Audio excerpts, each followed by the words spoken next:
pelita bagi kakiku, terang bagi jalanku.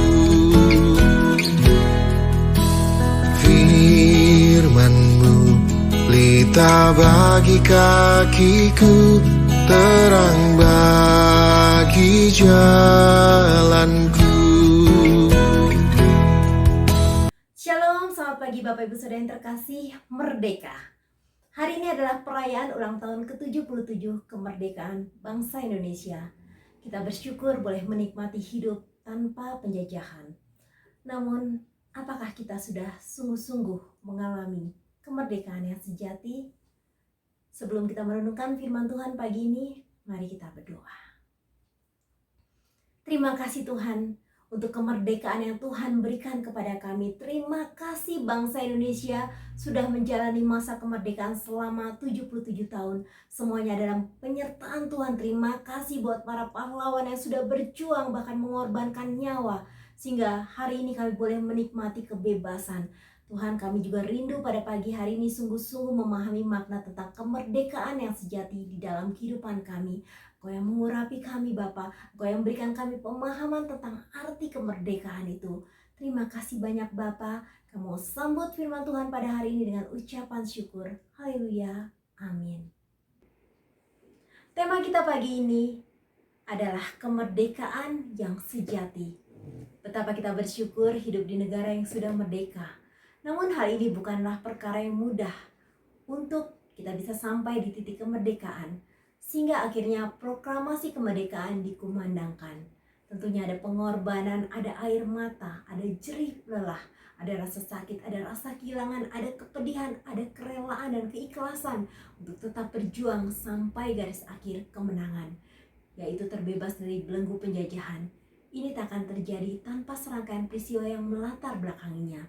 Pengorbanan yang sangat luar biasa dari para pahlawan kita, darah mereka tercurah dan para pahlawan harus meregang nyawa demi sebuah kemerdekaan. Kemerdekaan adalah sesuatu yang sangat berharga, sangat mahal nilainya dan sangat berarti. Kemerdekaan menjadi kebahagiaan yang tidak terkatakan. Kini kita hidup di alam yang sudah merdeka, namun apakah kita juga sudah mengalami kemerdekaan yang sejati? Dalam Galatia 5 ayat 1 dikatakan, supaya kamu sungguh-sungguh merdeka, Kristus telah memerdekakan kita. Karena itu berdirilah teguh dan jangan mau lagi dikenakan kuk perhambaan. Merdeka menurut Kamus Besar Bahasa Indonesia artinya, yang pertama, bebas, baik dari perhambaan, penjajahan, dan sebagainya. Kedua, berdiri sendiri atau mandiri. Yang ketiga, lepas dari tuntutan.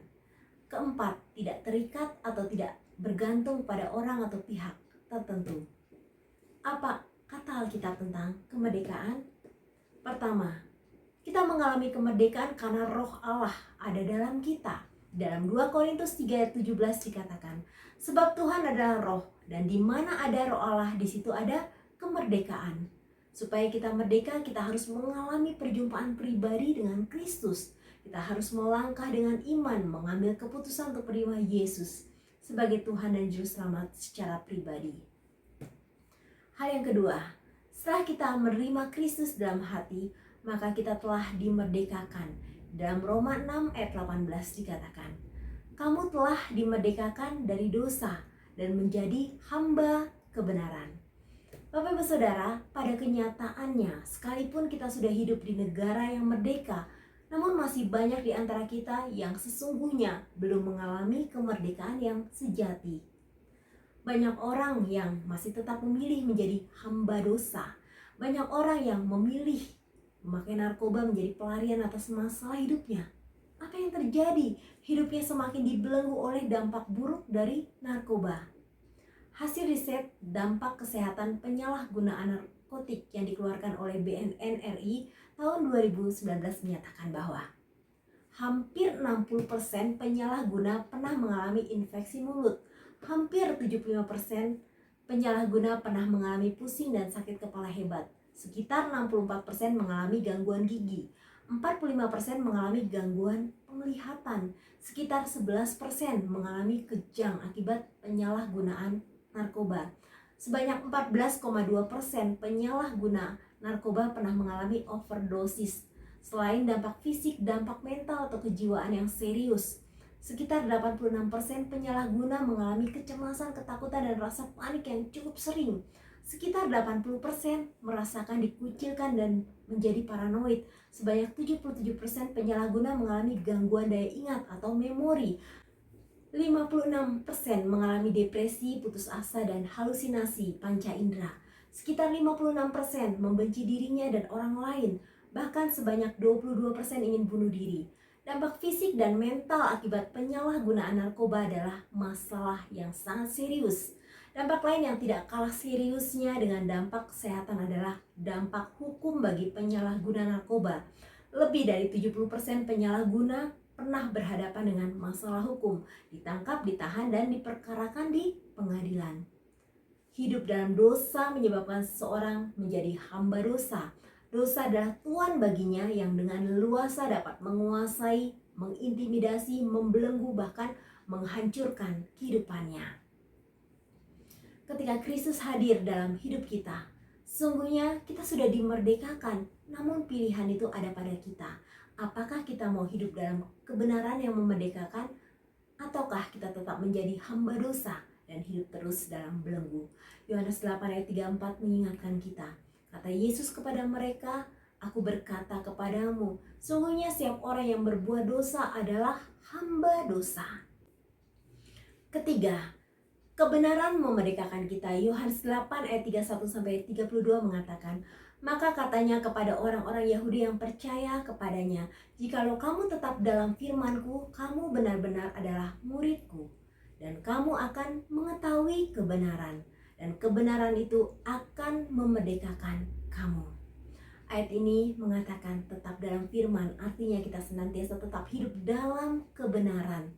Hidup dalam kebenaran atau hidup dalam firman bukanlah menjadikan Alkitab sekedar sebagai pengetahuan, tetapi menjadikan Alkitab sebagai sumber kehidupan, sumber kebenaran, menjadi petunjuk arah hidup, menjadi pelita yang menerangi sepanjang jalan kehidupan, dan senantiasa firman itu menjadi pengajar, pendidik, dan menegur kita dalam kebenaran. 1 Petrus 2 ayat 16, "Hiduplah sebagai orang merdeka dan bukan seperti mereka yang menyalahgunakan kemerdekaan itu untuk menyelubungi kejahatan-kejahatan mereka, tapi hiduplah sebagai hamba Allah." Galatia 5 ayat 13. Saudara-saudara, memang kamu telah dipanggil untuk merdeka, tapi janganlah kamu mempergunakan kemerdekaan itu sebagai kesempatan untuk kehidupan dalam dosa, melainkan layanilah seorang akan yang lain oleh kasih. Mari kita hidup dalam kemerdekaan yang sejati. Pengorbanan Kristus di kayu salib telah memerdekakan hidup kita. Tuhan Yesus memberkati.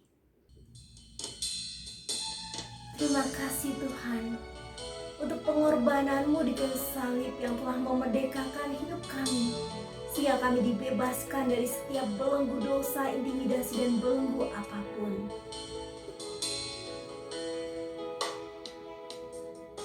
Kasih Allahku sungguh telah terbukti ketika diserahkan anaknya. Kasih Allah mau berkorban bagi kau dan aku. Tak ada kasih seperti kasih-Mu. Kasih Allahku sungguh telah terbukti ketika diserahkan anaknya. Kasih Allah mau berkorban bagi kau dan aku. Tak ada kasih seperti kasih-Mu. Bersyukur, bersyukur, bersyukur, bersyukur karena kasih setia-Mu. Ku sembah, ku sembah, ku sembah, dan ku sembah. Selama hidupku ku sembah Kau Tuhan. Kami mau bersyukur Tuhan untuk kemerdekaan yang Tuhan berikan. Dan kami juga rindu menikmati kemerdekaan yang sejati.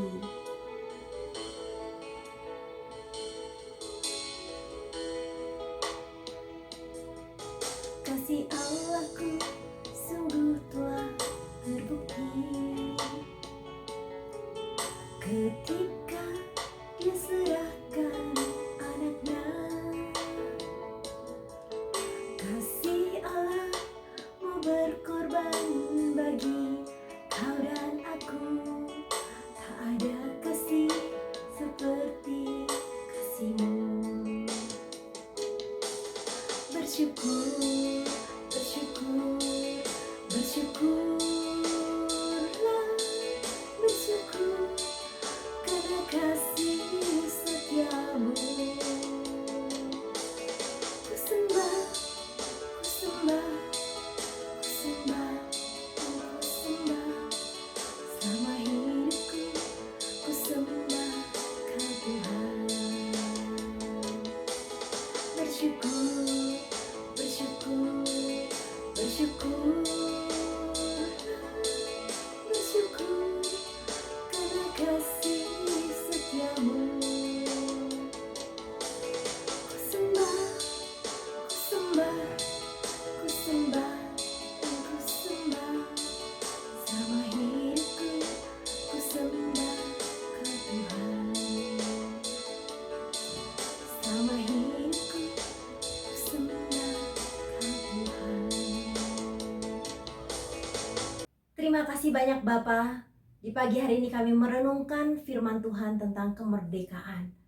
Bapa, kami bersyukur untuk kemerdekaan yang Tuhan berikan buat kami.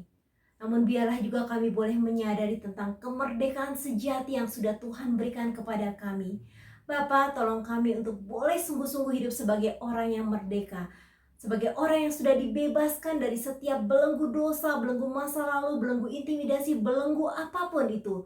Tuhan, terima kasih darah-Mu yang tercurah bagi kami, pengorbanan-Mu Bapa, agar kami bisa mengalami kemerdekaan yang sejati.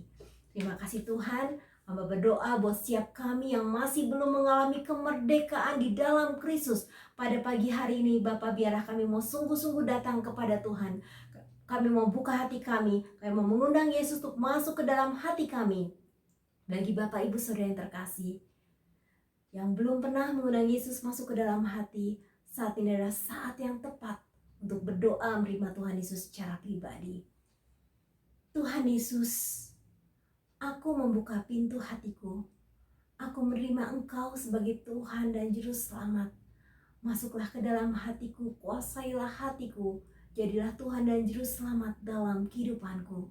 Engkau tetap ada dalam kehidupanku dan tidak akan pernah meninggalkanku. Kehadiran-Mu dalam hidupku membuatku merdeka. Terima kasih Tuhan. Bapak Ibu Saudara yang terkasih, ketika tadi saudara sudah berdoa untuk menerima Tuhan Yesus sudah ada di hati Bapak Ibu Saudara. Dia tidak akan pernah meninggalkan. Dan nikmati kemerdekaan yang Tuhan berikan dengan hidup di dalam kebenaran-Nya Tuhan, hidup di dalam pimpinan-Nya Tuhan, dan tidak lagi menjadi hamba dosa. Terima kasih banyak Bapak untuk kebenaran firman Tuhan pada hari ini. Kami mau terus hidup dalam pimpinan-Mu. Kami mau sungguh-sungguh menikmati kemerdekaan di dalam Kristus. Dalam nama Tuhan Yesus kami berdoa. Haleluya.